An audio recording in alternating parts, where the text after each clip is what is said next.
Welcome back to Fools Rush In, the unofficial, unsanctioned and proudly uninvited podcast about Swindon Town Football Club. A friendly reminder that nothing you hear is endorsed by the club, the players or anyone with even a passing connection to authority. The views expressed by the panel, both on the pod and unfortunately sometimes online, belong entirely to the individuals and are sometimes delivered purely for entertainment, public duty or because nobody has stopped us yet. Despite our boss not being present tonight, which historically increases honesty, chaos, and the chance of saying something that will age badly, we never fail to deliver. For over 5 years, we continue our public duty of being here for the fans and being delivered by the fans. We still praise, we still criticise, we still advise, whilst being completely ignored by everyone who actually could act on any of it. Including, of course, the club, who still don't talk to us, and at this point we're not sure if that's an admin error, an oversight, or a strategic masterstroke. Either way, we're still here, we're still talking, and we're still convinced this counts as community service. So let's get into it. We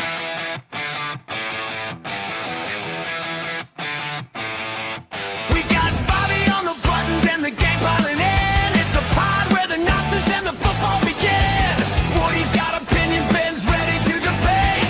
Nick and Rich dropping takes that some will rate. You're listening to Fools Rush In, where the passion and the chaos win. Swindon Town pride, loud with them. This is where the game fun begins.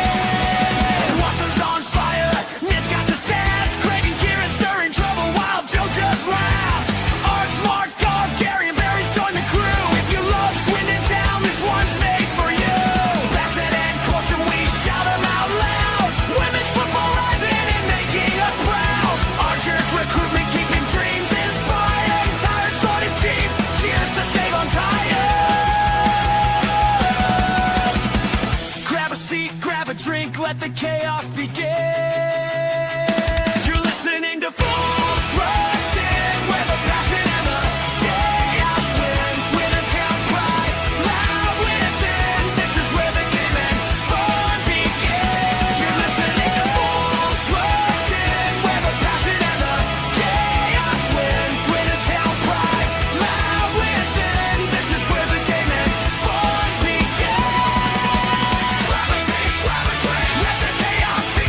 Good evening, Town fans. And just as my washing machine decides to take off, I am now live and I am in place of Fifey tonight. Much to Fifey building this up all the way through the last couple of weeks, that Friday, the 20th of February, Woody was going to be on the takeover, meant that I couldn't come up with a date night excuse or even the fact that I was too tired not to attend tonight. Because, yes, as mentioned in our little prelude, we have a service to deliver to you guys. And I am really pleased that we can continue. And there's lots and lots to talk about tonight. However, with half the panel, one looking after their grandson all week and is absolutely knackered. The other one has obviously had too many date nights and is used to early nights on a Friday. The one person that isn't quite on the tired banner yet is Rich. How are you doing, Rich? Well, I wouldn't go that far, mate, but I'm creeping up there myself, to be fair. But yeah, it's been a long week of work and all that kind of stuff, and a lot of stuff going on. So, but yes, I'm here, and I am here to help you out this evening. So I'm looking forward to it and discussing a really good night in the end on Tuesday. Yes, we'll get into that definitely, and there's a few other things to discuss as well. And just in perfect Swindon Town timing, I've also seen that the club have just tweeted a statement from I was Ollie just going to Clark, say, which yeah. we will probably allude to at some point today. Yeah, I've got it up on my phone ready. Just in case. Evening, Jay. I believe, Jay, although we weren't formally introduced, I'm pretty sure I met you on Tuesday night at Barnet. If I didn't, then I was lied to about who you were. But it was good to see you. But right, who should we bring on next? Actually, before I do that, Rich, I can't let Fifey down. Tonight's intro question. Now, last time when me and Nick saved the day, I chose a football related one, but because I've had a little bit more time to think about it this time, I've gone for a nice simple one of what's a tiny thing that irrationally annoys you. So we'll come back to you in a sec. We'll come back to everybody in a sec once we've got everybody on. And Jay saying, "Oh, what have the club said?" Yeah, we shook hands, mate. Hi, Rich. Yeah, so that was definitely Jay in front of us. Great to see you, Jay. Hi, Jay. Always nice to meet the viewers. Right, who should we get on next? Let's go, because one of them's going to be tired. The other one might have school next week. Hi, Ben. Evening, lads. How are we doing? Yes, not good, too bad. mate. How are you? How was date night or whatever night it was? Oh, I've had a few. Yeah, no, it's been all right. It's been good. It's been good. I had to make up for a little bit because I went to Shrewsbury on Valentine's, didn't we? So, yeah, I've supported her a little bit since, so that's all right. Yeah, and yeah. The question we all want to know, though, Ben, is what did she do on Valentine's Day? She went to, I think she went to the rugby, actually. Yeah, no, she went to watch, was it the rugby? Was it England? Was that the week before? She fucked off somewhere anyway with the girls and everything. But yeah. And people say romance is dead. Yeah, funnily enough, when the blokes make a plan, it's wrong. When the women's make plan, it's fine. Not that I'm going to gender stereotype there. And especially in the presence of this young man, Nick. How are you doing? Yeah, I'm good. I'll manage to seek it through, so it'll all be fine. So busy week, but all good fun. Brilliant. And of course, Freddie, how are you? Good. How's your week? Good.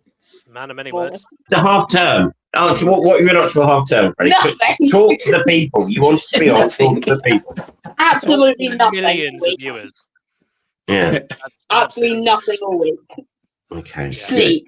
To be fair, the age of our listeners, they might relate to that anyway. So fair play. Yeah, that's true. Hit right in. Okay, so Rich, just for the other guys' benefit as well, you've had at least 45 seconds to think about it. What's a tiny thing that irrationally annoys you? I'd say there's probably a couple of things that probably annoy me the most, but I'm just trying to think of one like really big one. Probably And do you know what? Actually, I've gotten into a sense of doing it now myself, just mainly because I've got so much going on. But I would say not like late replies to text messages or ignoring text messages and stuff like that. But I'm going to go on record for that now because I'll be honest with you. I've even crept into doing that myself quite a bit now recently. But that's either myself wanting to dodge the question or because I'm lazy and I can't be asked to reply, or I can't reply. Brilliant. And of course, that's open out to our viewers as well. Now, this, I won't lie, this was inspired by a podcast that I'm listening to at the moment. I don't know if you lads have listened to it, but it's the Buckleys. Was it James Buckley and is it Claire, his wife, who's the model? They are fantastic, and they did a segment on this. And just before I ask you, Nick, before I forget mine, I've got actually quite a few, but one of mine actually shares with James Buckley himself, and that is when you go to the traffic lights and nobody actually has pressed the button, and everybody has just stood there waiting to be able to cross. And then you realise that nobody's actually pressed the button. That really, really annoys me, and I'm glad I share that with other people as well. But Nick, what about yourself? What irrationally annoys you that you probably shouldn't get annoyed about? Lots of things. Shopping trolleys not parked in the little hut correctly. People that just dump them in or can't be bothered to return them. That irks me. Oh. Curtains that aren't closed properly and overhang like that does my head.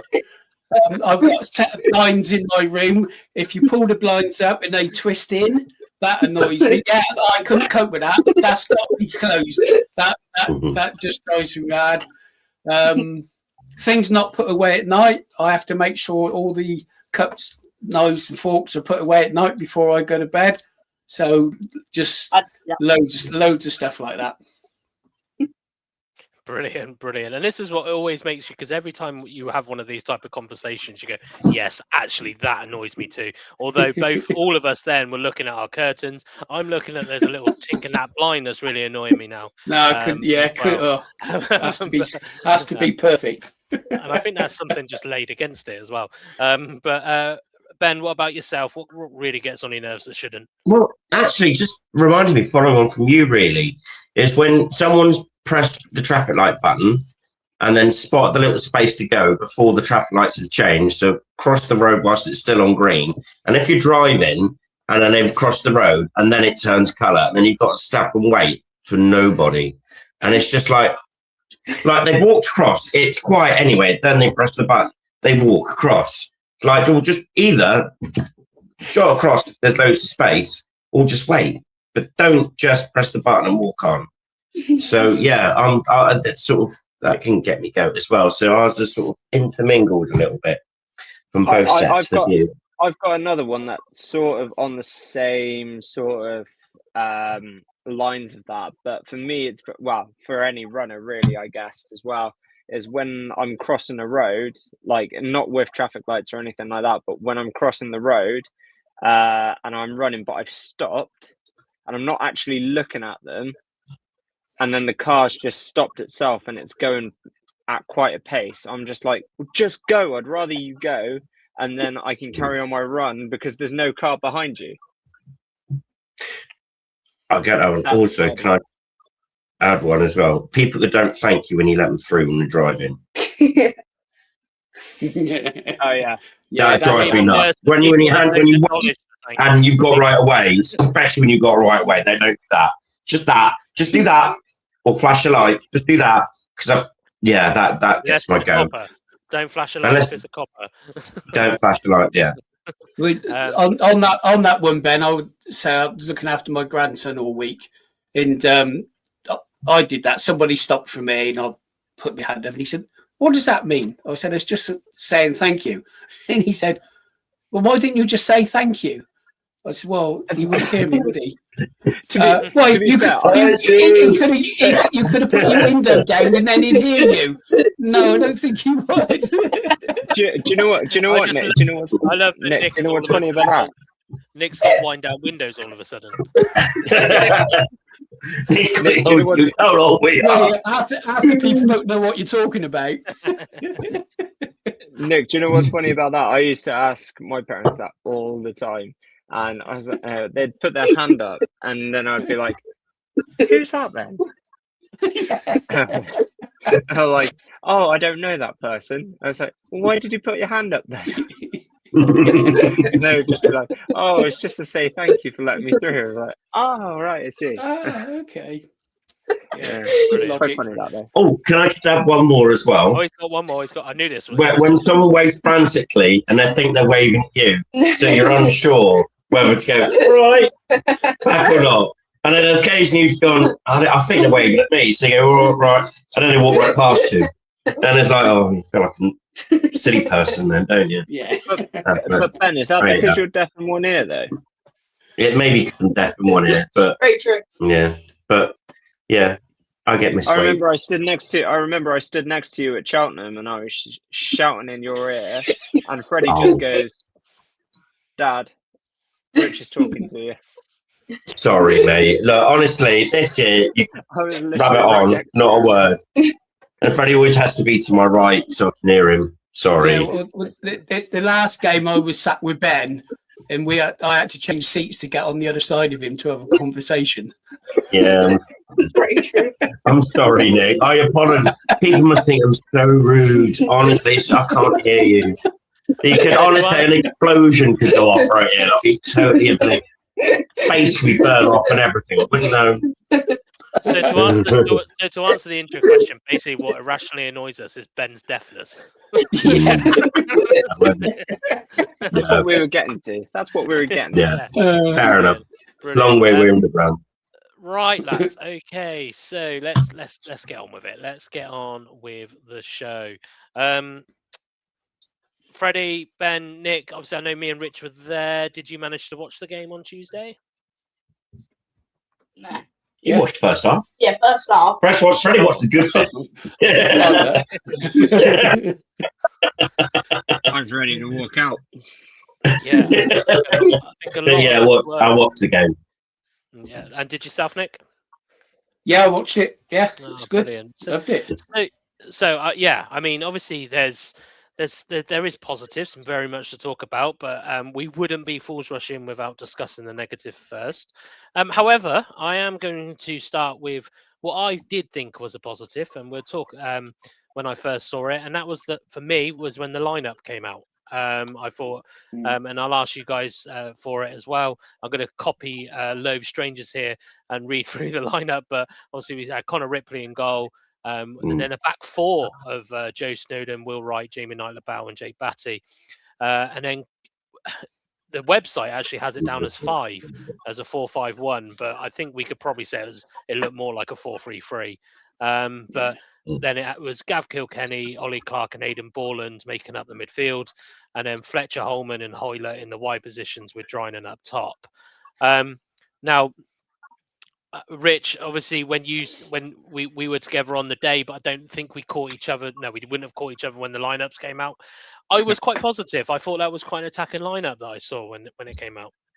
Yeah, as soon as I saw it, I was like, "Oh, yeah, no, that's much better. That's much better lineup I wanted to see." There's a lot of combinations of players that work well together, that we've seen work well together, that have given good performances in the past when they've played.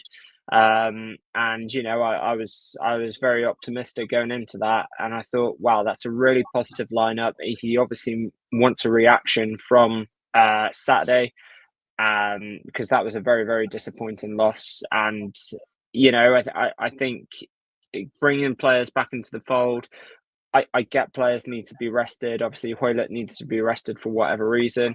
It was great to see Jamie Knight-Labow back in. Maybe was a little bit too early to sort of give him almost a full 90. Actually, no, I think he did get a full 90 in the end, didn't he? Because I think Wright came off. But I mean, he dropped players from Saturday, which he rightfully should have done. And I was going in really, really positive.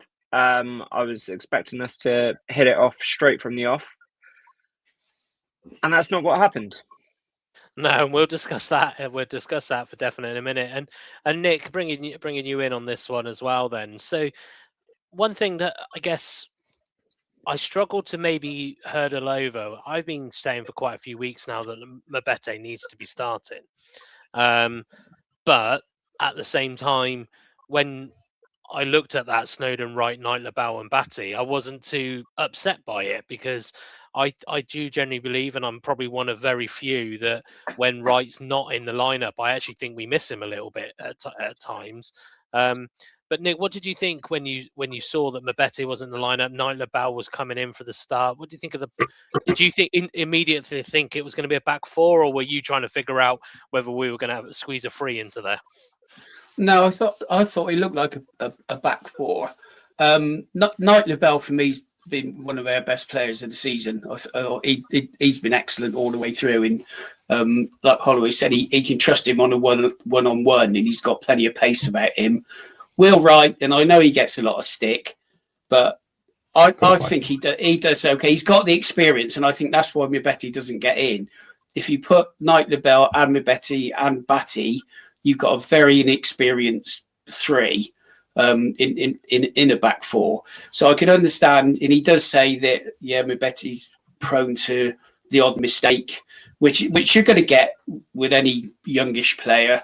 He hasn't played a lot. I do like him. I think he's got a great future with us. But I'm not surprised he gets left out as much as he does play well when he's in the side. So, but I guess it's. And I know he's been getting a lot of stick lately, but listening to Holloway, and he says it's getting those combinations. It's getting the mix between experience and youth, and trying to have the best setup that he can have. And so I fully understand why he's gone with what he has. So yeah, I like you say, I think everybody would have been happy with that lineup. We'll talk about what was right and what was wrong in a bit, but no, positive. Yes, of course, and evening, Sean, as well. Jay has come in on to say, was the left side positive though, with Batty and Snowden on the same side? I think they actually started on opposite sides, and then I think we did see Snowden drift over to the left. I think it was after the first sub, possibly when Ola Kigby came on, and then and he's got. Or did Snowden start down the right and switch second half? Yeah, I think that's what happened. Yeah. Lads, correct me if I'm wrong, but I'm pretty sure when Jake Batty came off at Ola Kigby, it was then swapped for Snowden to go on the left. That's what I believe I saw anyway. Ben, I'm going to let you and Freddie argue out who's going to talk about the midfield and who's going to talk about the attack. But on the midfield first, there's always that question of who starts with Kilkenny. And there's always another question is, let's get Clark out of defence. This was a great opportunity to get Clark out of defence, and we did, and we can talk about it later because evidently it paid off. But what the interesting one that I'm interested to get your opinion on is there was Ollie Clark playing in a slightly more advanced position as well, and it was almost like we had almost a single pivot in Kilkenny at certain times, and almost like a rotation. But Borland's the big question for me. I mean, I like the look of the lads, so but I'm interested to know your thoughts on Borland in particular's performance, because we kind of know what to expect from Kilkenny and Clark. Yeah, well, Borland, and he's just finding his way into the men's football at the minute of time. He looks a very tidy player. He's not made a heavy impression. Actually, he's had no real heavy assists at the moment, but I can't remember him actually giving the ball away in any silly situations. He's very, very tidy. He's very professional. He cleans up. He's good and attackable. So I think he's one of these players that just keeps it ticking over and ticked over nicely and is playing well, and the team's playing well. Yeah, so I think he's quite good, and I think the amount of games he gets, he's only going to get better and better in time. I think next year is going to be the one that he comes through. Unfortunately, he won't be here then. But yeah, no, he's a tight little player, Borland. At first half, it didn't tick much at all. But again, no one really did much in the first half. Other than Clark, I thought actually it was all right, but everyone else was a bit rubbish. What do you think? Yeah, Clark was probably our best player. I actually don't think Kilkenny is as good as we think he is. You don't rate Kilkenny? But he used last season. He always just got a solid 7 out of 10 every single match. But later on this season, he's just been having a more downgrade of a performance. Is that recently or this season as a whole? Recently. That's fair enough, actually. Yeah, that's fair enough. Yeah, can't argue with stats. But Freddie, what I will ask you about, since we have got 4 members on the pod tonight, in the front line then, so the big questions that I think going into the game, was it about time that Drinan had a rest? The other one was Junior Hoilett. Is he going to start? Is he going to come off the bench? And then obviously the big one for me, especially on Monday, was Fletcher Holman. We had to start him. We did start him. What did you think of that front line in the first half that you saw, Freddie? Fletcher Holman, quite good. Our front line was quite good, but Ryan's been playing every single game for Tuesday since January for Tuesday, then Saturday, Tuesday and Saturday. He needs a rest, and I think one game, like I think against Crewe, we will start him, but we will not start him on like an easier game because he needs a rest. And mainly, Junior Hoilett, maybe, like sometimes, but I think he should go start bench because he's 35 and his legs. Yeah, he has basically no pace and no legs. No spring kick. I can't disagree. To be fair, I can't disagree. So, Sean, I did see your message. We'll probably talk about the message from Ollie Clark later on in the show, just in case some of the guys haven't seen it. Sam says, and I think he's talking about Borland here. He got skimmed by Offerball, who, by the way, I thought for the first kind of 50 to 55 minutes had a brilliant game against us. Yeah, and then after that, he seemed to grow more and more into the game. Jay has come out with Kilkenny is very good on the ball, but he never takes any risks. I think he lacks confidence. I think we've spoken about that. Lipo comes in with the Drinan and gets sent off to get a rest. Literally, he may have played every minute, but we must remember that he also probably didn't play most of December. Hoilett needs to be central. Now, Jay, this is a very interesting one you've mentioned there, actually, because we haven't seen him in that role yet. We haven't seen Hoilett play in that 10 role yet. And I actually have to agree that I wouldn't mind seeing him in there. But it's a case of, for me, the big question is who's he going for as well. So it's a really, really interesting. We could talk about that maybe when it comes to talking about Crewe. And then Sean says Kilkenny has dropped a bit since contract extension. Yeah, I mean, I don't necessarily disagree with Sean's statement there. But at the same time, I often think that if we're comparing it to last year, where our midfield was not very good, kind of sixes most of the time, and Kilkenny was shining above. Maybe is a lot of the way that we're looking at Kilkenny based on how good he was last year in a poor team. Personally, I don't think the midfield has been that great this season altogether, to be honest with you. Obviously, Tom Nichols, he's been hot and cold, mainly cold, but he has had a couple of half decent games. But for me, long term, I do not see that Nichols and Kilkenny partnership, if I'm being really honest. And I think Kilkenny needs, I just think he needs somebody else. I don't think Borland's that player either. I think technically, from a technical standpoint, Kilkenny is very good. That is what he is good at. He might need somebody in alongside him that has that different sort of attribute to him. Nichols, I don't really know what Nichols is, to be honest with you, if I'm being brutally honest. He's a centre forward turned striker, turned 10, turned centre midfielder, turned centre defensive midfielder. I'm just not sure what he adds or what value he adds. So, but I think with Kilkenny, just going back to your question there, Woody, in terms of Kilkenny's since his contract extension, do I think he's dropped off? Yes, maybe a little bit. but again, I still think he's adding some kind of value, and I don't think the attributes that he brings us to each game is really sort of impacting the way that he wants to play.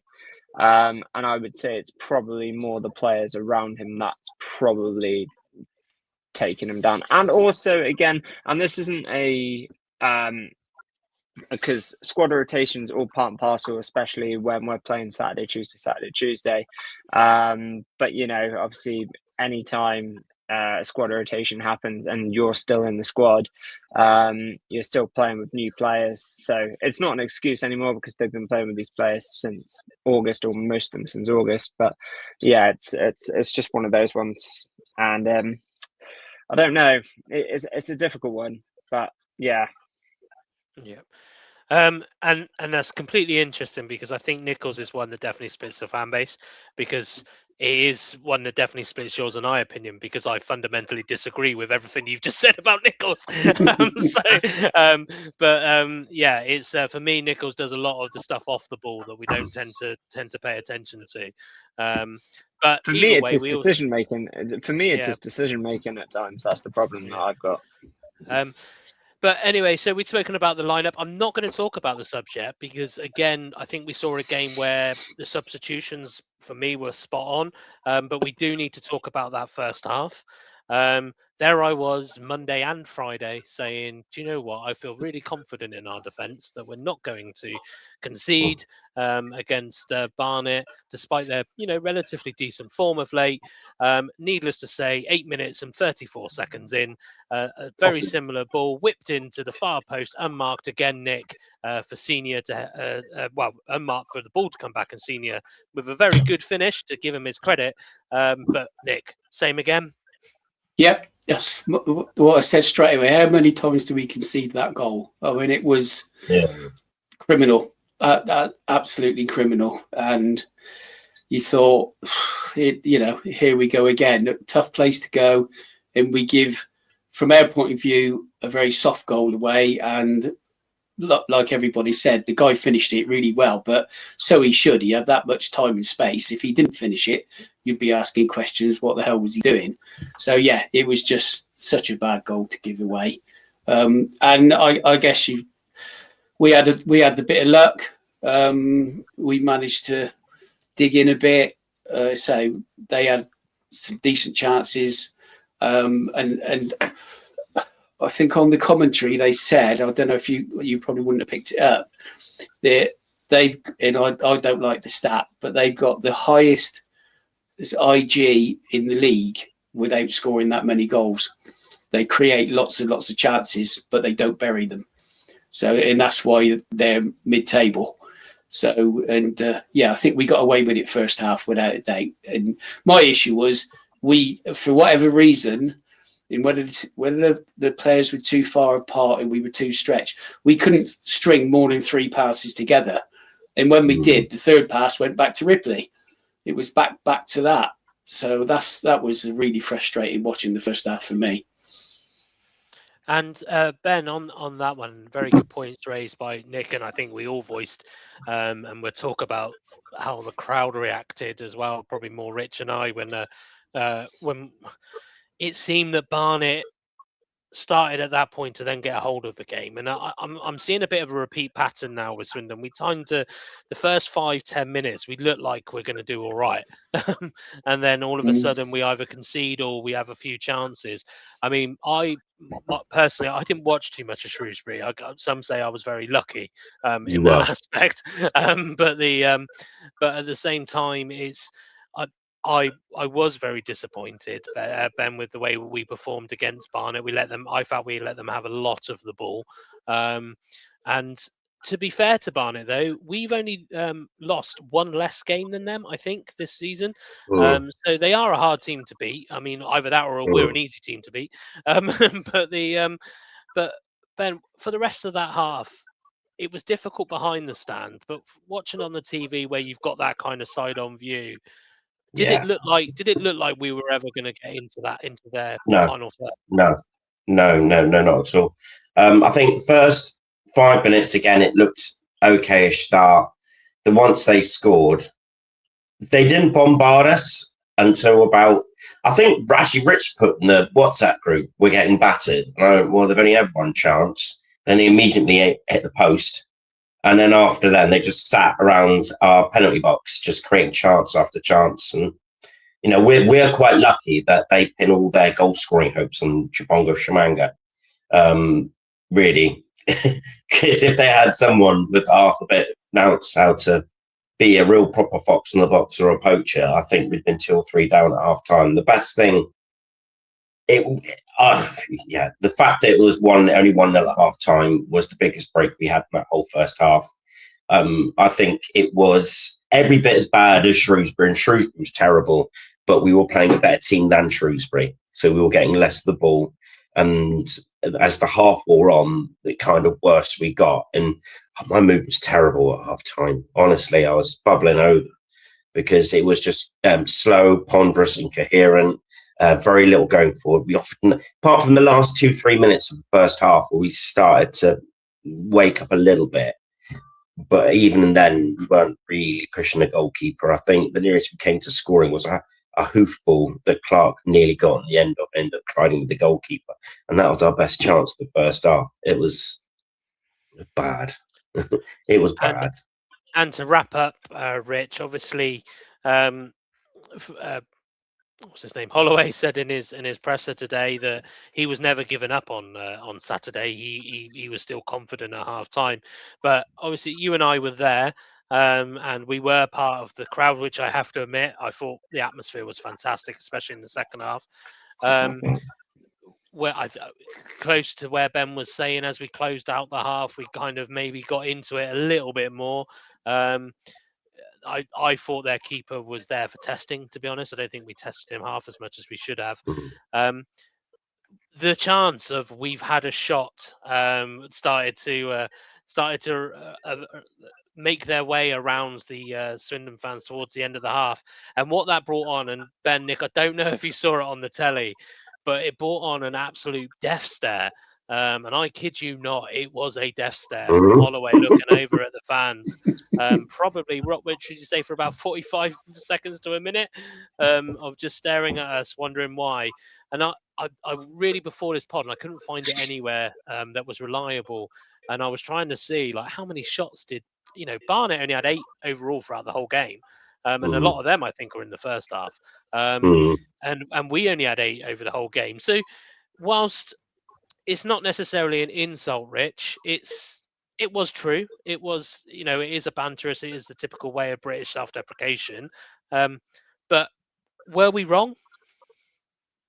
Was it boring from an attacking point? From our perspective, yeah. Yeah, well, yeah. I think Ben's mentioned it himself, and yourself. We didn't really test the goalkeeper. I remember I went in, I think 5 minutes before the interval, actually, because I went down to get a coffee, and all I could hear were the Barnet fans going, "Ooh, ah, ooh," and I was like, "God, it sounded as if." That they could have had maybe 2 or 3 just in a very small period of time. But again, in terms of our perspective, no, it's not good enough. It's not good enough. Obviously, our build-up play, I didn't really get what the game plan was in the first half, and I think that's sort of again the same as what happened in the Shrewsbury game. We didn't really know what the actual game plan was. We didn't know how we were going to break them down. We didn't know how we were going to build the play up. And I think a lot of that was really lacking in both games, especially in the first half of the Barnet game and pretty much the whole game against Shrewsbury. So I think something there's some kind of disconnect, and it's really not like us at the moment because we've got these players that are very, very prolific up front. Obviously, you've got the likes of Hoylett, you've got the likes of Palmer, Holman now, and obviously Drinnan's backed in the goals all season. So again, it could be going back down to the build-up play from the midfield potentially, and maybe we are missing that player, that missing link, that's stopping us from doing so. But at the moment, yeah, it's really hard to identify as to what that issue is. And yeah, I think like we said, we could have been 3 or 4 down, and yeah, not really having a hope in hell of getting back into it, because from that first half performance, it looked very, very bleak in front of their goal. So yeah. And yeah, so regardless of what his thoughts and what the fans' thoughts were, Nick, it definitely felt like there was a bit of a rollicking at half time. It only took Swindon 5 minutes for Ollie Clarke to pop up. No subs made at half time, which I think doesn't happen very often when we're in a losing position at half time, that we don't make a sub. But because it happened so quickly, let's talk about Clarke's goal. Nick, I don't know if you remember the one we're referring to, but I want to make quite testament to Fletcher Holman in this piece as well, in terms of his determination in both goals, actually, but for this goal in particular. But the captain steps up, Nick. Yeah.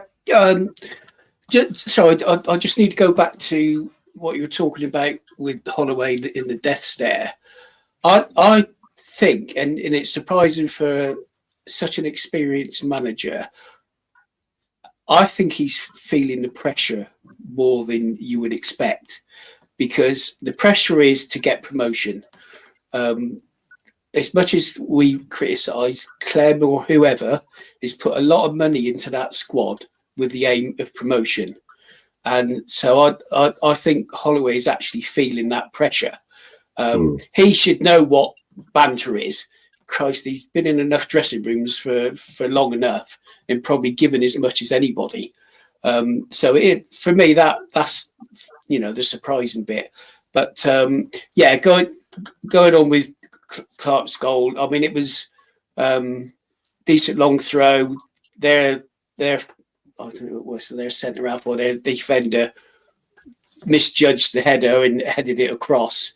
I wasn't quite sure who the ball broke from, but and obviously it was a decent finish. He got in there, got his shot away, and it's exactly what we needed. So again, they say it's all about timings of goals.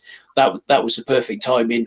We were back in the game, and listening to Ripley, because they were interviewing him and asking him about what Holloway did it at half time, and he said it wasn't so much a tactical change. It was getting on the front foot, getting the tackles in, putting the effort in, changing the mindset. He said that's what it was about. And once we started to do that and got that front foot, then we were on our way. So yeah, it was surprising there were no subs, but I'm guessing Holloway had confidence in the players that went out there and giving them the right message, and they obviously took it on board. So you've got to say fair play to the players that did that and got us back in the game. Yeah, Nick, I think a fantastic point actually made around that. And I will have to add as well, if anybody hasn't listened to it, Ripley's interview I thought was really good as well. Really, afterwards. Yeah. Really good interview afterwards. Ben, so like Nick said, Holloway trusted the players. They went out, arguably started to take a lot more control of the game and started to get ahead. And I think what probably symbolised that more, that he could sense that, was obviously the substitution on the 54th minute, which was Ola Kigbe came on for Jake Batty, which I think is what we were alluding to earlier, was Snowden then switched over to the left, which kind of gave us that really attacking enthusiasm. Within 9 minutes of Ola Kigbe being on, Clarke pops up again. Fantastic goal. Unfortunately, I missed the equaliser because Mrs. came home from the dark, so I had to go out and meet all her friends from the taxi. So I went off quite in a grumpy mood, came back in and we'd equalised. I was like, oh, bloody hell. And immediately we were playing better. And I think that goal rocked Barnet a little bit. I don't think they were quite expecting it. And I don't think they quite got to grips. Also, I think they pressed really high and they spent most of their energy in the first half because of that high press. And I think at 1-1, we'd done the hard work. But the winner itself, Clarke, firstly, hats off to Fletcher Holman. for the run he did when he darted in ahead of the defender. There's a couple of things they could do because he nipped in front of him.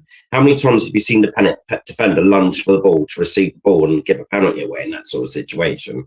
So he got between himself, the ball, and the defender, and then just spotted Clark, who had peeled away, and Clark's finish just to move it out of his feet and his left foot and then just place it in the corner.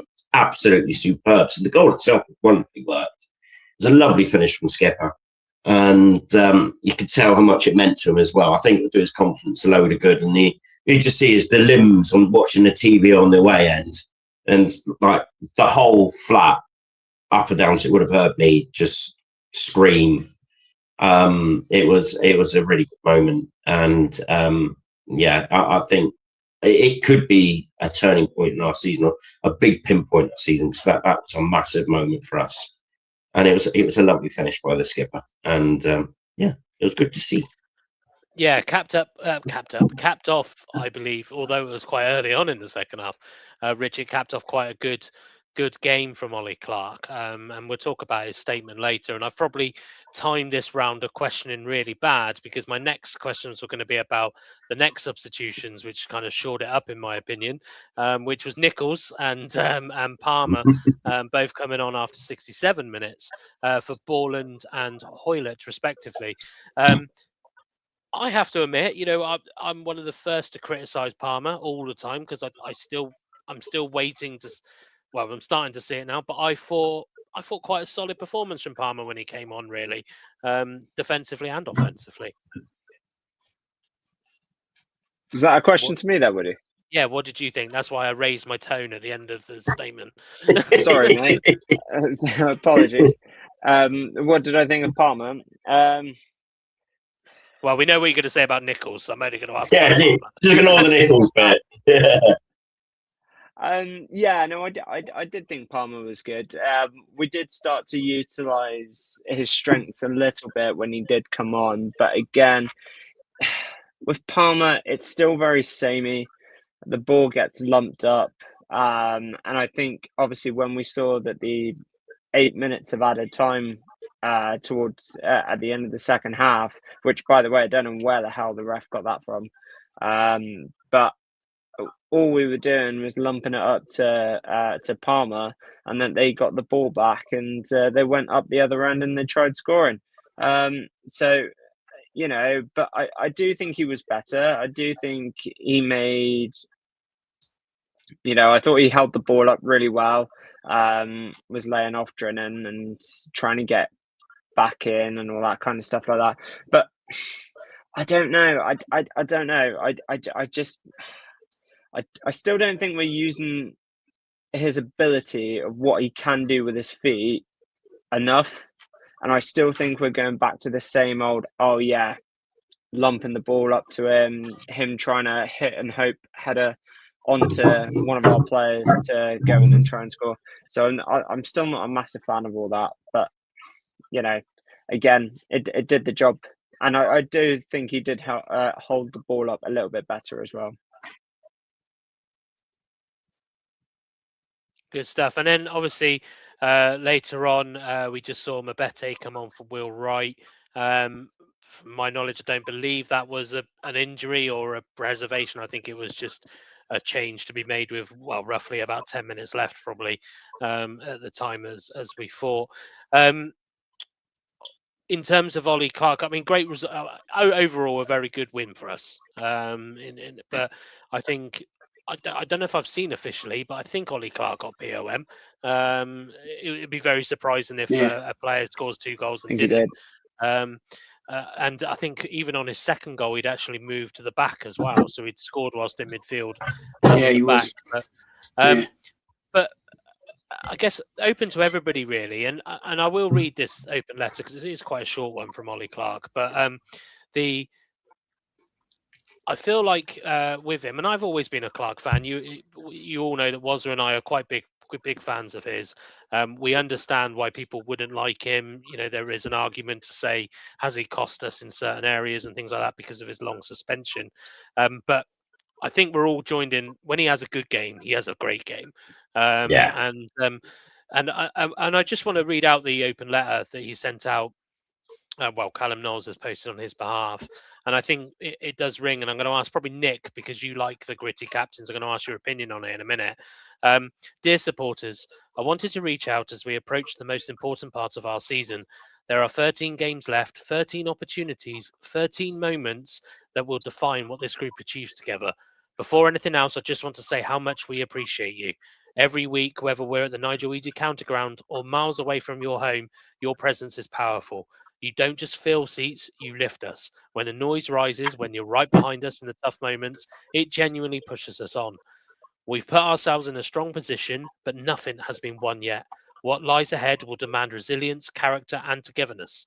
There will be big moments, tight games, and challenges to overcome, and that's where you make the difference. As captain, I can promise you this: the lads are fully committed. We're working every day to improve, to stay sharp, and to make sure we leave everything out there on the pitch. We know what promotion would mean to this club, to this town, and to everyone who has backed us all this season. Let's make these final weeks count. Let's make the county ground a place no one wants to visit. Let's travel in numbers, which is ironic, by the way. Let's travel in numbers and show the league what this club stands for. Stick with us, believe with us, and push with us. Ollie Clark, club captain. Nick, what does that... Does it send shivers down your spine, or do you think, oh my God, what a load of cheese? No, I think it's spot on, isn't it? Because there has been a disconnect from the fan base to the hierarchy. That's been noticeable. Although the last few games at the county ground, the atmosphere has been increasing. We all know the issues with the town end, which is such a shame that what's happened there, because that's where it used to be generated from. But I haven't got a problem with what Clark said. And he's right. There's 13. You could call it 13 semi-finals, not 13 finals, because the semis, if you get knocked out of the semis, you get nothing. And there's 13 games on there.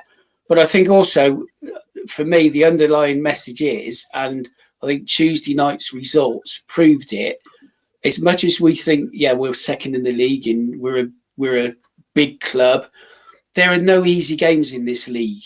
You look at the results Tuesday night, and that just proves 100% that any team can take points off of anybody. And yes, we do need to be together. And I do believe in what he's saying is no player goes out there and isn't trying. They might not have a good game. And I mean, I don't know if I heard a lot of booing watching the game on the TV. Maybe it cut away from it at half time. But for me, I've said along, don't boo the players. Have an opinion after the game and whether they played good, bad, or indifferent. And I think what he's trying to say is stick with us, and we're battling to do everything we can to get out of this league.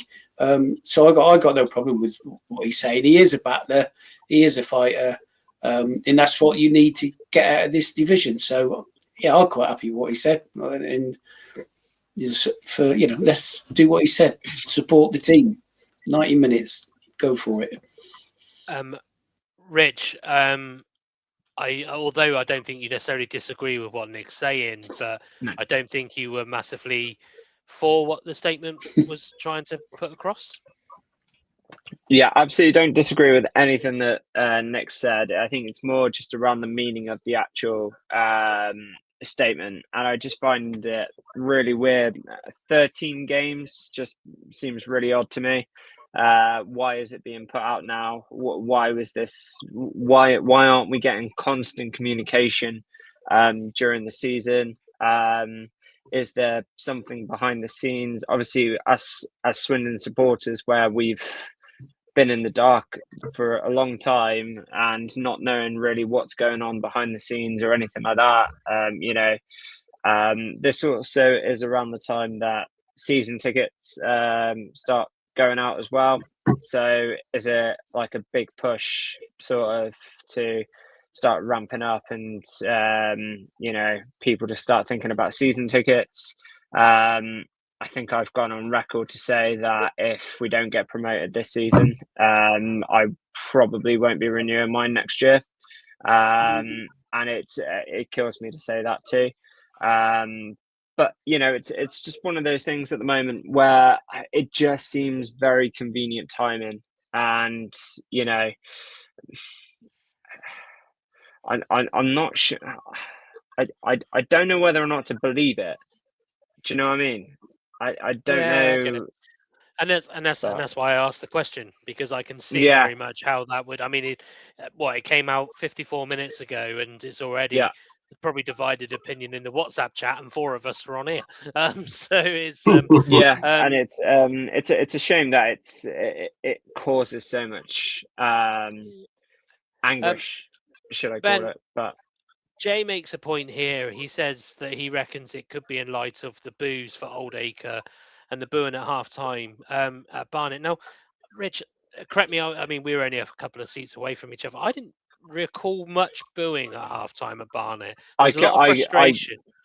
There was a lot of frustration, which I mean, I went to fight. I think Fifey was it Fifey and I said the only person that looked really pissed off about that first half was Connor Ripley.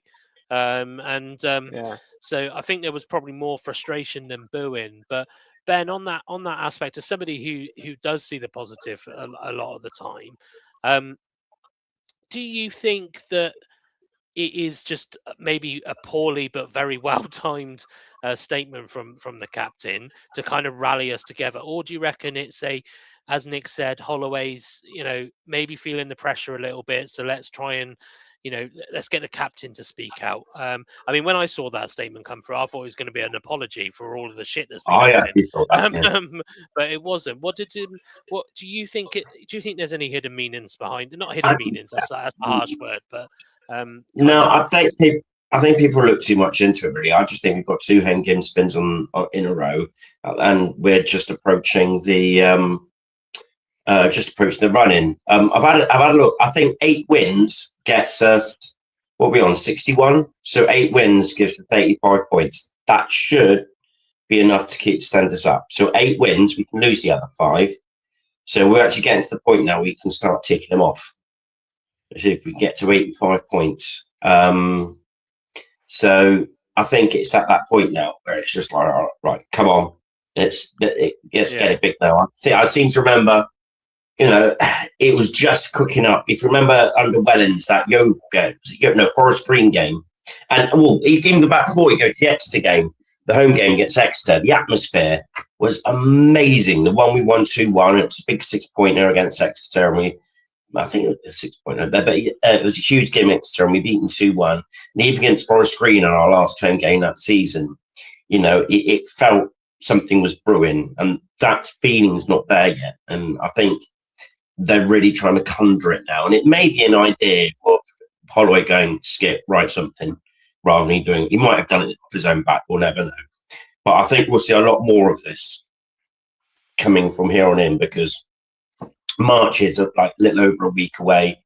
We've got this game. If we take 6 points out of these next 2 games, then 6 more wins gets us promoted. That's not that much. 6 from 11. So these games are massive. So I think it's alluding to that. Really, it's just running's coming now, and we need one big push, and then we've done it, because it's close. It's close. We just got to keep going. Don't do an Arsenal. Yeah. And actually, that's a great point. The Arsenal. We were talking about Walsall before, and I said to Wazza and Arch at half time, I said, if we don't get automatic promotion, I genuinely feel this is worse than Walsall did last year. Because of the amount of money that we've put in this year. Walsall didn't put that heavy amount of money into it, so you could probably realistically, whilst them being a bit of a banter club for what actually happened to them, you could probably say actually they just didn't invest enough money when it came to January to be able to stay in those positions. This is an interesting point, and we're going to actually move on now to the Railway Derby. Crew, we welcome to the ground. So many have said that we haven't performed well in the league since Crew away, which, forgive me, I can't remember when that was. August. That was September, August. Yeah, it was a blinding game. Yeah, and but obviously things have changed since then. Crew are, for me, creeping up silently. And what I'll do is I'll put the league table up in front of us for that reason. They are creeping up, but you speak to a lot of their fans, and they don't seem to think they are. They've only lost one of the last 5. They're kind of ruling themselves out of anything. But the reason I wanted to bring this up, for a couple of reasons, tongue in cheek as well, that a 5. I think I worked it out earlier that a more than a 5-goal swing for us to could mean that we're top before the 3 p.m. kickoffs. But it's and Holloway made a good point earlier, Nick, about we'll have points on the board now. Now we've got to focus on points being on the board rather than other teams having games in hand. And I know it's been a repetitive message we've passed on here, but do you think that maybe Crew could be just one of those teams that we do the double over this year convincingly? We certainly need to. There's no reason, man for man, that we've got probably a much better side than them, and I know that doesn't mean anything because it's on paper. But it's a thing we've been saying for weeks. If we played to our full potential, if we could put in a 90-minute performance, we'll take apart any team in the league. But as I said earlier, Tuesday's results just show you how difficult it is to win in this league. And what have we won? 5 out of the last 6? So, that's promotion form. And Shrewsbury was probably our biggest shocker, but then they go and beat Notts County in the next game. So, and I think they've won 3 on the trot. So, say any team can put a run together. I listened to Low Strangers, and they had the guy on from Crew, and he was just playing down how bad they are. Well, he was playing down any chance they had of getting a result, and he said they basically will offer nothing. So, but I know we've heard that before and struggled against sides like it. But yes, we've said it for ages. Points on the board all day long in games in hand. You can forget games in hand because I think Holloway's been right. We've been going 2 games a week for weeks, and it does take its toll. He hasn't had time to coach the players how he wants. We're now coming out of that, and we've then got a great opportunity to move forward. But yeah, if we get 3 points Saturday morning or early Saturday, that puts the other teams under pressure that they know they've now got to pick up 3 points to keep in touch with us. So from that point of view, we can be in a really good position, as much as I don't particularly like a 12:30 kickoff because that just kills your whole day. But it is what it is. To quote Holiday, it is what it is. But yeah, 3 points puts the other teams under pressure, and we move on. And like Ben said, we're reducing the number of wins we need, and we're getting closer and closer. And it's there for the taking. 100%, it's there for the taking. And just one other thing, I've said all along, and I'll still say it, and I'll say it again: we will win the league. I'm confident. Love that from you, Nick. Love that from you. And I feel like Scott coming in just at the time as you said that will fill in with so much grace and confidence. Good evening, Scott, by the way. Rich, I've kind of lost my trail of thought a little bit, but in terms of, as I mentioned earlier, we are now 3 points behind Bromley. We would need to better their goal difference by 5. But here we are talking about, probably the last few weeks, how poorly we've played, evidently. And now my personal view on that is that I don't actually think we played that poorly. That's we've not played well, but given the circumstance of having 12 games in the last 3 weeks or whatever it is, I kind of think we've done what we needed to do. And Shrewsbury, yes, of course, Shrewsbury was a letdown, but we're not going to win every game, are we?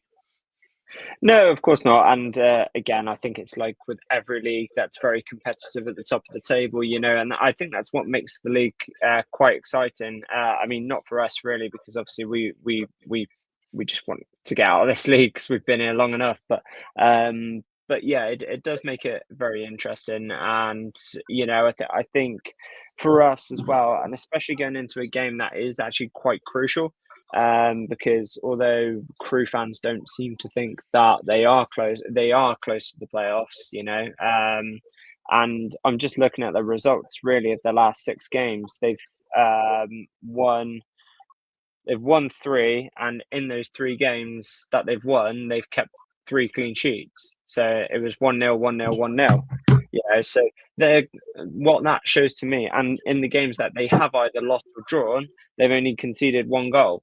So for me, that tells me that they're going to be quite hard to break down. They've learned from conceding quite a lot of goals, so they'll probably be quite defensive. They'll know our threats tomorrow. There's absolutely no doubt about it. Obviously, we beat them 3-3. Was it 3-0 at their place, or was it 3-1? Hammered them 3-0. I know we scored 3 goals. So from our perspective as well, we've got to recognise that, especially going into a game like this, and we've got to be patient. But also, we can't be, we can't just go into this game and think it's going to be an easy game, because it won't be. And I don't think we will go in with that mindset. I think it's like, if Ollie Clark means everything that he said in that statement, which I do think he does, I think tomorrow could be a very interesting day. And I think it could be very interesting in terms of where that leaves us in the table, especially with us being the early kickoff. Yeah. And Ben, on that, obviously, Rich was saying that they seem tight defensively. One thing that they do have has been quite talked about by both sets of media, I guess, is Alfie Pond, who's on loan to Crew from Wolves, obviously where Fletcher Holman's come from.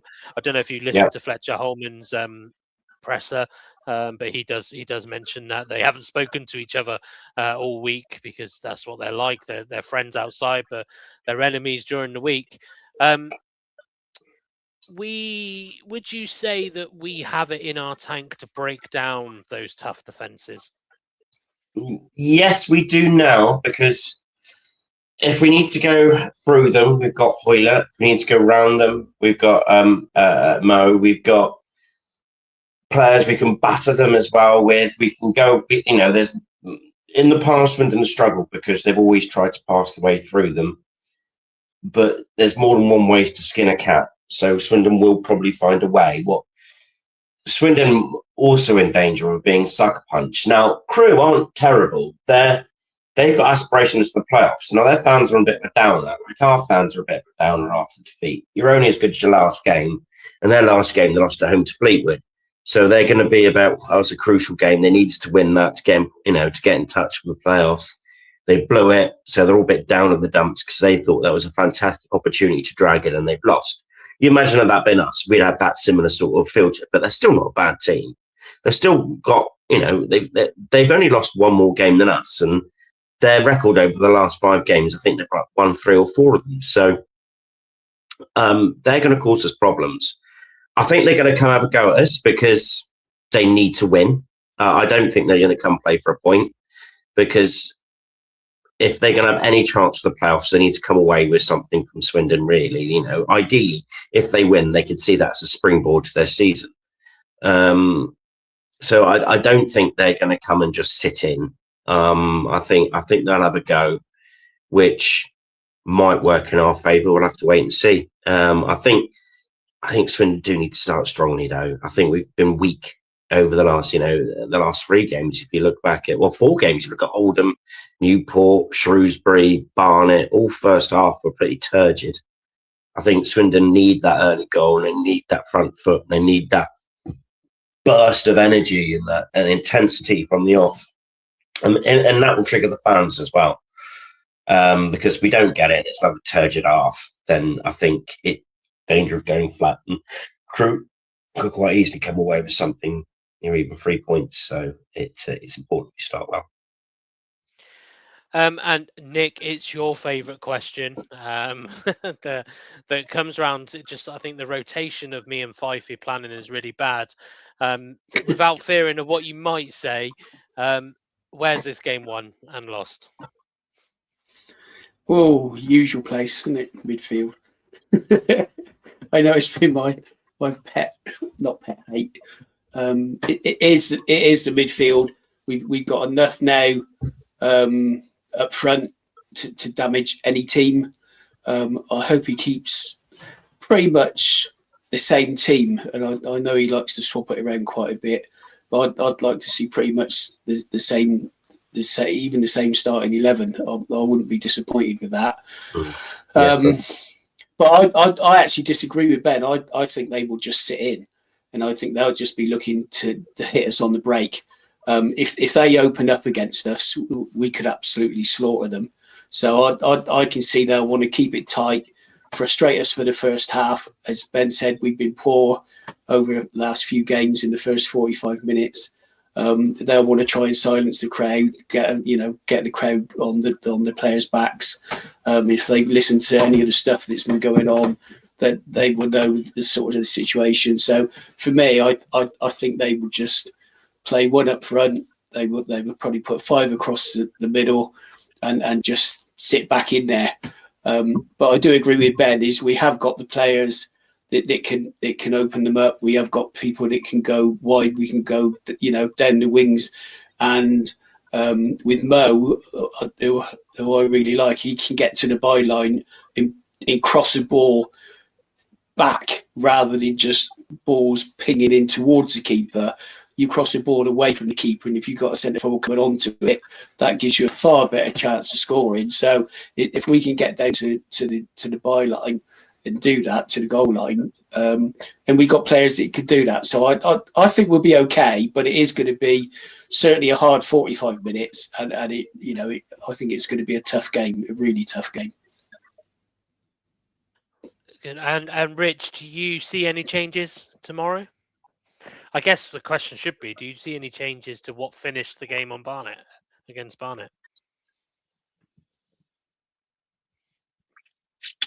Really, do you know what, Woody? It's really, really hard to tell at the moment. I did not predict that lineup on Tuesday. And to be honest with you, the past few lineups, I haven't really predicted. I couldn't really predict. It's really, really difficult to tell at the moment because, again, I think he's still trying to get combinations he wants to work rather than actual combinations that he's tested and confirmed do not actually work. So I still think he's in that. I still think he's in a phase a little bit like that, and he doesn't quite know what his best 11 is. Again, like we've said, obviously he chops and changes. I am expecting there to be changes. Do I think it'll be the team that finished against Barnet? I don't think so. No. Yeah, I'm okay. Cool. Lovely. Okay. Right, prediction time then. Let's see how confident we all are. Obviously, we beat them 3-0 at their place. I might start it this time.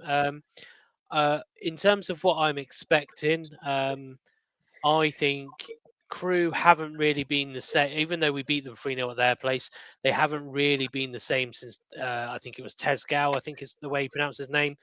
He got injured before Christmas, didn't he? And he was their top scorer.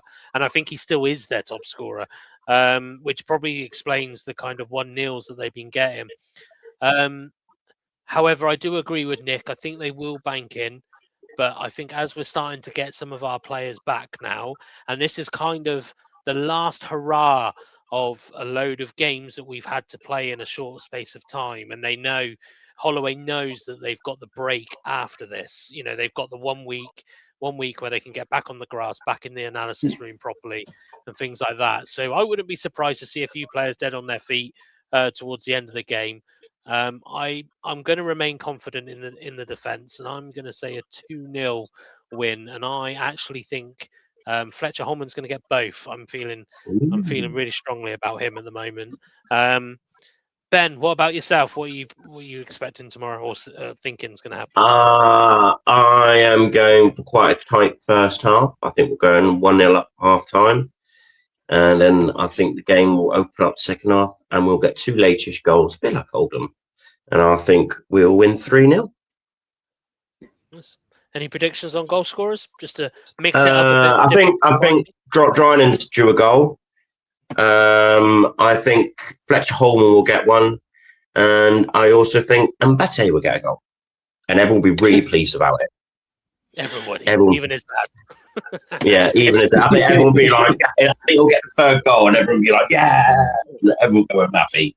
And what about you, Nick? I'm going along the same scoreline that you said. I thought 2-0, but I think it'll be 2 late goals that will seal it. I think it's going to be quite a struggle of a game. So I think it's going to be 2 late goals, and I think it's going to be, I'm going to say, Ollie Palmer and Drynen. Palmer will come off the bench and score. Oh, brilliant. And I hope he does. I genuinely hope he does. Sean's gone for 4-0. He thinks Nice we're one, going to Sean. win. He loves a 7-0 aggregate. And I don't know if this is Lipo's prediction, but he's definitely said that we need a good 4-0 win, a home win in the league, where we can all relax and just enjoy it. Crowd singing like an away game. Personally, Lipo, I would quite happily settle for a 2-0 because I'm not there. So I would quite happily settle, but I'm not going to bitch and mine about these 475 midday kickoffs we've had. But yeah, so obviously I'm hoping, and I think as well, lads, I think what we'll start to see, the crowds increasing as we get into March now. Rich, did I not ask you what your prediction was? You didn't, mate. No. What? Go on, Ed. You went straight to Ben and thought, yeah, screw Rich. Tell us what your prediction will be. Meanwhile, Peter thinks 2-2. I'm going to go for a win. I think it'll be slight. I think it'll be skin of our teeth. I think it will be in the last 10 minutes we get the winner. But I'm going to say 2-1 Swindon. Nice. Great stuff. Well, hopefully we have a good crowd. Like I said, I think the crowds will start to increase now. I still put a lot of the crowd numbers down to the fact that we've had so many games where people who aren't season ticket holders would have had to pay. I'm sure I saw somebody worked out that if they had went to every home game in this congested period with their kid, it would have cost them in the region of £250 or something stupid. So I genuinely think that that's probably one of the main reasons as to why we've not had the crowd. Jay thinks that it's going to be 2-1 with drama. Now, we all have a game with drama. And I think Ola Kigby will, with the winner, cuts in and smashes one straight into the bottom corner. If that does happen, Jay, what I want you to do, I want you to clip the highlight, and then I want to put your voiceover on it as well. That'd be fantastic.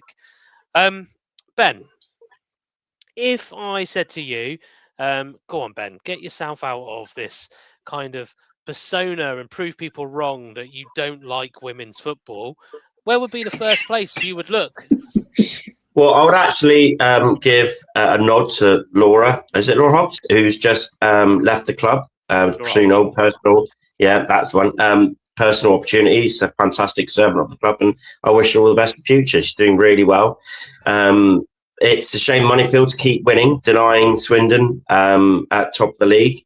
They keep playing their games, they keep winning it, and they're just that little reach ahead of us. I think eventually Swindon will take them in time and win the league. But just got to keep pressure on Moneyfields a little bit, and it's all gone home. But I think this weekend they take on the team that beat Swindon, didn't they? So it's at Maidenhead. So I think they've got a chance. So who knows? Maybe this is the weekend that happens. Thanks, Ben. And that was my little setup was completely failed there. So I'll ask Nick. Nick, if you weren't sure what to watch women's football this weekend, what would you do? What would I do? I would probably go down to a place I used to live, who gets some rave reviews, and you're always bigging up and see Wootton Bassett, and actually see what what they're all about. So I'm sure it'd be a decent game. Even though I do believe they lost last weekend. I think Rich might be enlighten me on that. But yeah, I think Bassett would be the place to start and see some decent football there. Okay, and still nobody to pick up my hint. Rich, if you weren't sure of what fixture to attend, what segment of a really famous podcast would you want to tune into if you were looking for what fixture you should attend this weekend? Well, I'd like to think it'll either be myself or you, but I'm going to go with you, mate. And what would that be? What segment would that be? I can't actually remember the name of it. It's Woody's pick of the week. Woody's pick of the week. Sorry, Woody. Woody's Women's Football Pick of the Week. Bassett, Swindon, a caution to see. One big match, the spotlight's clear. Your fixture focus starts right here. Woody's Pick of the Week. And cut off. And so what I normally like about that little tune is it gives me a chance to get the league table up on my other thing and just double check my knowledge of the fixtures this weekend. But however, Ben's given such a good overlay of what's happening. I will add that Swindon aren't my pick of the week this week.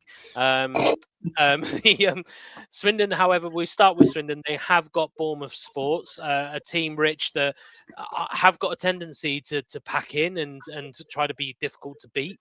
So definitely not one written in the papers for them. But as Ben rightly said, he definitely listened to JR and Low Strangers earlier about that pesky Moneyfield side. But hopefully, well, I just love the fact that he mentioned about Laura Holden saying that she was a great servant to the club. That club stalwart that only joined this season. No, did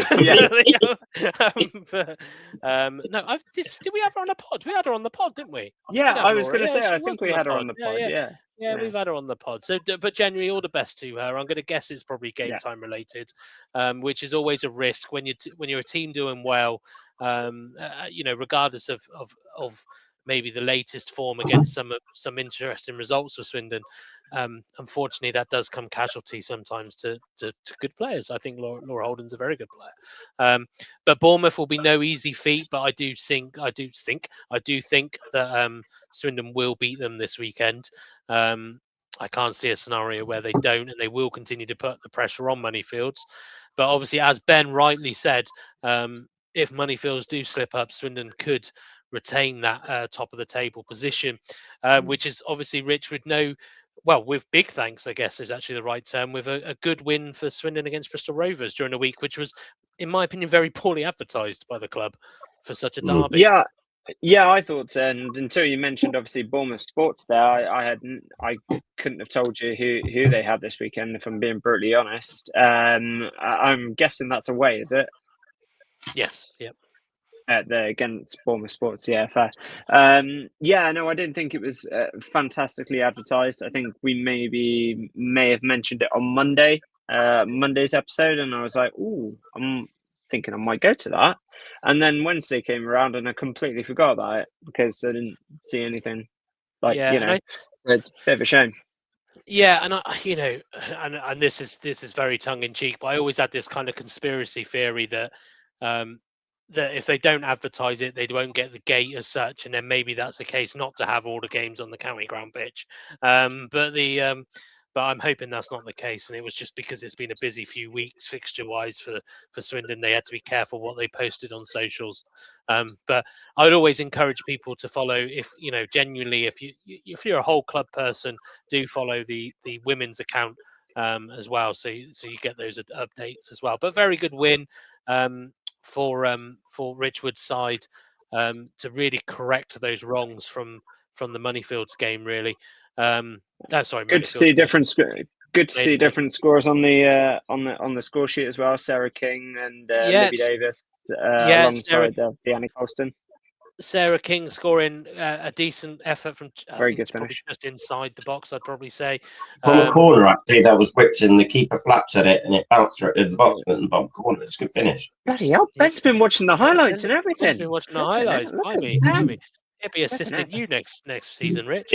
I know. I was going to say I was really impressed with Libby's goal, actually, to be honest with you, because the Bristol Rovers player had her foot so high, literally Libby had to duck out of it, and the power she got on that header to get that in the back of the net, I thought was very, very good. So, I mean, she was lucky she didn't get a stud in the face, if I'm being brutally honest. But yeah, fair play to her for having the bravery to go and get the glory. So fair play. And yeah, like you say, a very good win. Yeah, and then I don't know if anybody's seen Annie's goal yet, but I'd really encourage everybody watching Annie Colston's goal, because that there was some absolute skill. We talk about Fletcher Holman's goal. Was it the last home game where he takes that first touch and puts it into a fantastic goal? But if you want to see a good goal, have a look at Annie Colston's first touch in that goal. And then the following finish as well. You know, no keepers are really getting to that. So, and then obviously in the Southwest, I'm going to say regional league, because it's not the division for everybody this weekend. Bassett have their rescheduled home game against Appledore. I didn't even know that was a place, if I'm being brutally honest. In the League Cup, I believe they're mid-table in the equivalent in the Western Division. But 3 points for Appledore. Yeah, 3 points. Obviously, James Lally will be looking at recovering from the Corsham defeat last weekend. But Rich, you do get my pick of the week this week with a early top of the table clash, which we'll see whoever wins that game top the table this weekend. And not quite the end of February, but definitely giving themselves good leeway. But Mangotsfield away on 3G, I think, if Mangotsfield still play on 3G or do play on 3G. It is, yes, they do play on 3G. Yes, it's actually a 2:30 kickoff, not a 2 p.m. kickoff. I don't actually know the reason for that, but we got a message from their manager the other day to say, oh yeah, it's actually going to be a 2:30 kickoff and not a 2 o'clock kickoff.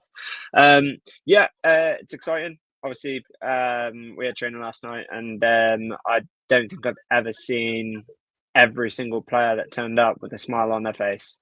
It's very rare, obviously, where we've been coaching for quite a long time, Woody, to see, even off the back of a good win, to see everybody smiling. And that was just really refreshing. There just seemed to be a really, really good buzz in the camp as well. And like I say, we're looking to sort of just add to what we did against Bassett last week, which was obviously a very, very good win for us. That puts us right in the title picture. And we've beaten Mangotsfield already this season. We beat them at home 4-2. But we know it's not going to be an easy game. We're going to have to be at our absolute best to beat them. They've shown some great determination this season, and they've got some blinding results as well. So, we have to be right on top of our game if we want to get 3 points and go top of the league, and that's our main aim. And when we get there, when we get there, our aim will be to cement ourselves there. So, because if we do win against Mangotsfield on Sunday as well, we've still got 2 games in hand over Mangotsfield as well. So a win would be absolutely huge for us. So, but again, we're not taking them lightly. We know what they can do. We know that they can punish us. So we've got to be at our very, very best, like we were against Bassett. And if we can put an almost perfect performance like we did against Bassett, I have no doubt that we can hopefully pull off a win again on Sunday. Brilliant stuff. And obviously, best of luck to Swindon as well, away to Bristol Sports, Bournemouth Sports. Best of luck to Bassett at home to Appledore. They are a 2 p.m. kickoff. And obviously, Rich, as I said, you're the pick of the week for me this week. Mangotsfield hosting Corsham with a 2:30 p.m. kickoff. But keep an eye on socials because we never know what this pesky weather's doing at the moment for those. Ben, Nick, are you going to the game tomorrow? Indeed, I am with Fred. Nick, you in the Don Rogers? You are. Yeah, well, I should be in there. Yeah, I'll be next to you, Ben. Mate. I know Rich will definitely be, I imagine. Unfortunately, we'll see you there too, Rich. I will not be, because Chippenham, we're playing probably our first home game for about 3 years.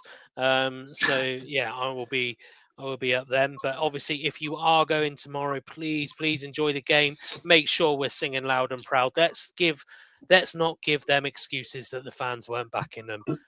So from all of the fools, Fifey and so on, from Ben, from Rich, from Nick, from me, enjoy the weekend. Come on, you Reds. Yes.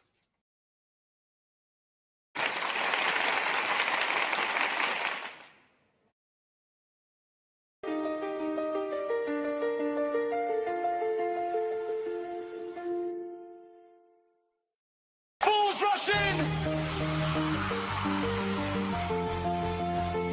Yeah, we're back again, like mates down the pub. Hold on sleeve, never tame. Yeah, from the chanting in the stands to the tackles flying in.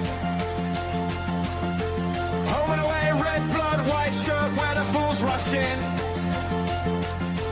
Passion, debates, laugh, rants, late nights. Woody, Ben, Nick, Rich, Walter, Kieran side by side. Craig and Ned, Joe and Mark, Jar, Gary in the dark, and now we got Barry in. Yeah, the gang's all in.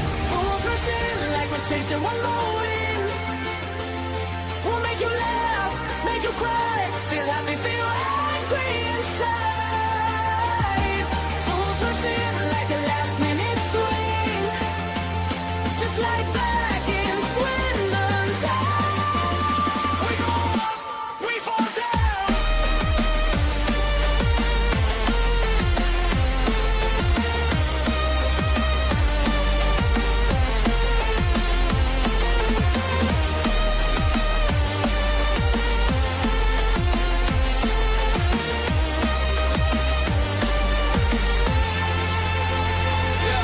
From the goals that lift the roof, unit grows when it goes wide. We argue, we agree, but you're all here on the right. Fight by jumping in the chat, every story, every stat. Thank you for watching, for listening, commenting back. Save our tires on the border, that's recruitment in our corner. This is our club, our crowd, turn it up a little louder.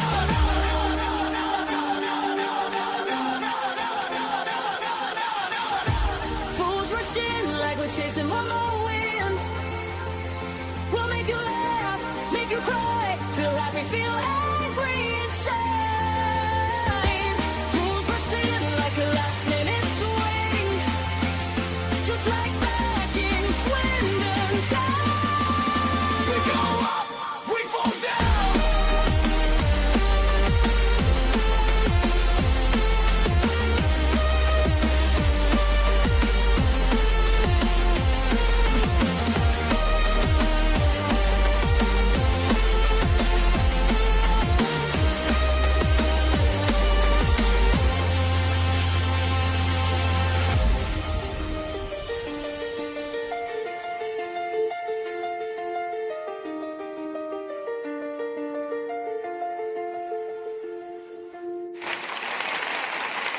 Fools rushing!